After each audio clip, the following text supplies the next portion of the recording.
Hello friends, welcome back to my YouTube channel. आज हम लोग स्टडी करेंगे बाल विकास की अवस्थाओं के बारे में, स्टेजेस ऑफ चाइल्ड डेवलपमेंट के बारे में। ये हमारा कंपटीशन में जहाँ पे आपका सीडीपी बाल विकास के बारे में क्वेश्चंस आते हैं, वहाँ पे इससे एक क्वेश्चन आपका 1 नंबर का क्वेश्चन ज़रूर आपको देखने के लिए मिलेगा। बाल विकास की जो अवस्थाएं होती हैं, इसको 5 अवस्थाओं में बांटा गया है। पहली अवस्था होती है प्रसव पूर्व अवस्था।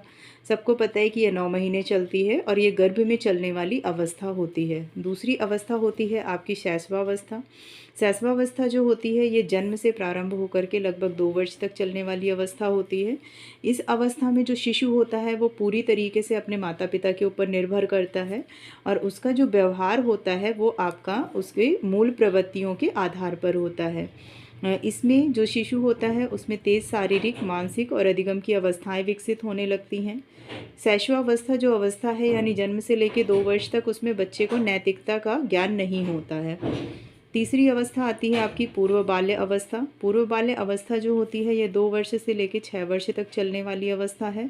इस अवस्था में बच्चा देख कर सीखता है, यानी उसमें अनुकरण करने की कैपेसिटी बहुत ज़्यादा होती है। उसके आसपास क्या हो रहा है और कैसे करना चाहिए, वो उन चीज़ों को देखता है और देख कर उसको सीखता है। इस अवस्था में जिज्ञासा बहुत ही ज़्यादा होती है। इस अवस्था को हम लोग टॉय एज के नाम से भी जानते हैं, क्योंकि बच्चा खेल खेल में काफ़ी सारी चीज़ें सीख जाता है। इस अवस्था में वह भाषा अर्जन के लिए सेंसिटिव पीरियड होता है, यानी इसमें वो अपने बोलचाल की जो भाषा होती है, हिंदी है, इंग्लिश है, जो भी भाषाएं होती हैं, उनको आसानी से सीखने लगता है। इस अवस्था में जो बच्चा होता है वो कल्पनाशीलता वाले गेम्स में एक्टिव रूप से भाग लेता है, यानी कि जिन चीज़ों में इमेजिनेशन का यूज़ होगा यहाँ पे, उसमें बच्चा आसानी से पार्टिसिपेट कर देता है। नेक्स्ट पार्ट आता है हमारा, नेक्स्ट जो चौथी अवस्था होती है वो होती है उत्तर बाल्यकाल अवस्था, या इसको हम लोग बाल अवस्था के नाम से भी जानते हैं। उत्तर बाल्यकाल की जो अवस्था होती है, ये 6 वर्ष से लेकर 12 वर्ष तक की अवस्था होती है।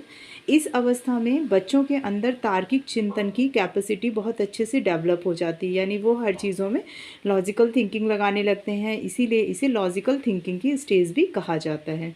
इस अवस्था को हम लोग जो और अदर नेम्स हैं जो कंपटीशन में काफ़ी ज़्यादा पूछे जाते हैं, वो नाम है आरंभिक स्कूल की एज, गंदी अवस्था, टोली, समूह या गैंग की अवस्था, स्फूर्ति की अवस्था, स्मार्ट एज, गेम्स स्टेज या फिर यूनिक पीरियड ऑफ लाइफ भी कह सकते हैं। क्योंकि इसी एज में बच्चा स्कूल जाना अच्छे से सीखता है, इसी में वो टोली बनाने लगता है, ग्रुप गैंग बनाने लगता है। ये उसकी एक स्मार्ट एज होती है, उसके अंदर पूरा एनर्जी को भर देती है। इस अवस्था में बच्चे के अंदर स्टोरेज की प्रवृत्ति भी विकसित होने लगती है, यानी वो चीज़ों को कैसे स्टोर करना है उसके बारे में सीखने लगता है। नेक्स्ट 5वीं और आखिरी स्टेज होती है किशोरावस्था। किशोरावस्था जो होती है, ये 12 से 13 साल से शुरू होकर 18 साल तक की अवस्था में जाती है। यह जीवन का सबसे कठिन काल कहा जाता है। इसी अवस्था में बालक तथा बालिकाओं के अंदर शारीरिक रूप से परिवर्तन भी दिखाई देते हैं। इसे संघर्ष, तनाव, आंधी तूफान और उलझन की अवस्था भी कहा जाता है। इसी अवस्था को गोल्डन एज या फिर हीरो वर्शिप की भावना वाली स्टेज भी कहा जा सकता है।